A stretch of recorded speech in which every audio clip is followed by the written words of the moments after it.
Warning, the contents of this video may be disturbing to viewers. Viewer discretion is advised. But the fourth kind, there's nothing more frightening than the fourth. So for years, we've been told that aliens are conspiracies.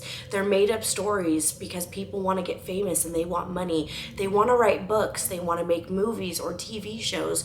There's no way that extraterrestrials could be real. But even if we look back at the oldest parts of history, there are depictions of extraterrestrial beings living amongst the humans. But in the last few years, our government has told us the truth that aliens do exist. So today we are going to go back and remember some of the most disturbing and creepy alien encounters people have had.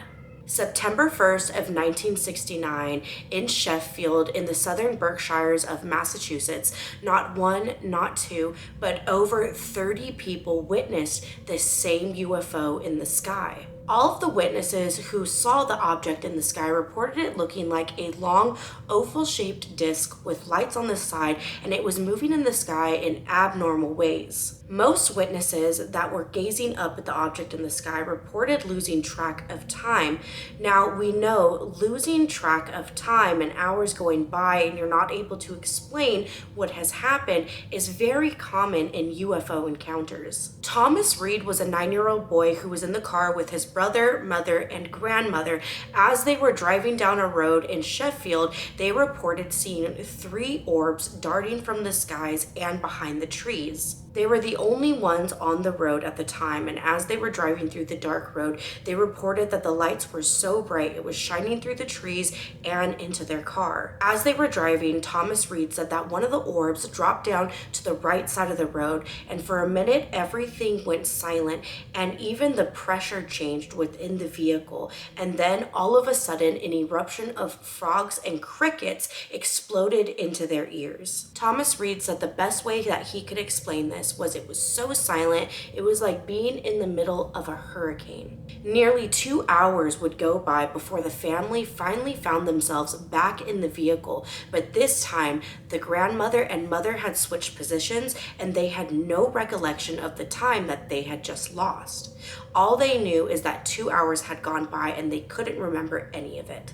Despite there being no tangible evidence of this ever happening, what we do know is there is 20 to 30 people who reached out to local news stations, who reached out to radio stations, and who reported on the newspaper that what they saw in the sky was real and it was not of this world. In later years following this UFO incident, Thomas Reed and other witnesses made a GoFundMe where they built up enough money to create a whole memorial where he saw the UFO on the bridge. Unfortunately, people in the town didn't like this, so a few years after it was constructed, it was taken down. September 20th of 1961, Betty and Barney Hill were on a makeshift honeymoon. They were to drive back to their home through the White Mountains of New Hampshire. During this drive, Betty and Barney saw a huge star in the sky. Betty thought that this was a planet until it began moving in erratic ways in the sky. Barney said that it was no way that it could be a UFO, and Betty was convinced that it was. During their drive, the UFO was chasing them. Barney stopped his vehicle, got out of the vehicle with his gun in his hand. He said that the object looked like a white pancake-like object and it was as big as a jet.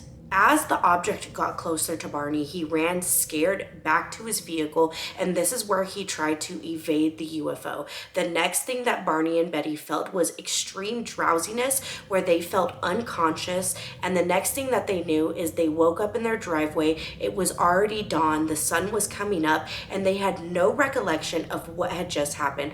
All they knew is they had about 2 hours of time that they couldn't remember. So as you can guess it, nobody believed Betty or Barney about this story. Both of them were suffering from crippling anxiety after this encounter, and Betty was suffering from horrific nightmares. In 1963, they met a psychiatrist and underwent hypnosis, and they both detailed some pretty disturbing things about the night that they couldn't remember. This is what Barney Hill quoted in his hypnosis. He said creatures with slanted eyes taking the couple aboard their UFOs to conduct experiments on their naked bodies. Barney claimed that the beings took samples of hair, skin, and nail clippings, and then a 6-inch long needle was inserted into Betty's stomach. During Betty's hypnosis, she said that she spoke to one of the being's leaders. She asked them where they were, and the being replied, "If you don't know where you are, there wouldn't be any point in telling you where I am." She drew a star map of the sky from her memory as seen from a planet orbiting the star Zeta Reticuli. The most shocking thing about this drawing is that this star system exists and it's 40 light years away from Earth, and she drew it with complete accuracy. And because of Barney and Betty Hill's reports and their accuracy with being abducted by this UFO, the government and Air Force launched Project Blue Book. Betty and Barney Hill went on to live their lives not in the public eye at all. They went on about everything like it had never happened, but this remains one of the most profound alien abductions throughout history. On October 11th of 1973, Calvin Parker and Charles Hickson were two fishermen on the Pensacola River in Mississippi. It was during this time fishing that they saw a huge light shining on the river, and their first thought when seeing this light was that the cops had come to tell them to get out of the river and stop fishing. But this light that they were seeing wasn't the policemen. It was a huge orb that had came down from the sky, hovering above them. This is when he said three-legged creatures came down from the ship that they were in with mitten-like claws, and one had no neck and was gray, and this is when it took them into the ship. They reported the object being football shaped, and it was about 80 feet long, and it made very little noise. It almost sounded like a hissing noise.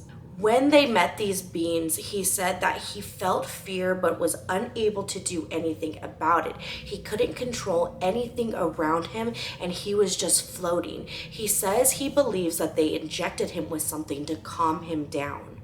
As he was floating within the vessel, he said he felt no pain. There were no chains, there were no ropes. He was just existing within the ship. Hickson said that a large object that resembled an eye overlooked his body when he was in this state. After this encounter, both fishermen found themselves on the river, back in the boat, and really no recollection of what happened after any of that occurred. They went to the police station where they made a report, and of course the police didn't believe them. One of the detectives left a recording in the room hoping to catch them lying about what had just happened. During this recording, Hickson told Parker, "Jesus Christ, God have mercy. I thought I'd been through enough hell, but now I have got to go through something like this." Parker replied with, "They could have, I guess they could have harmed us, son. They had use. They could have done anything to us." Parker added, "I just want to cry right now.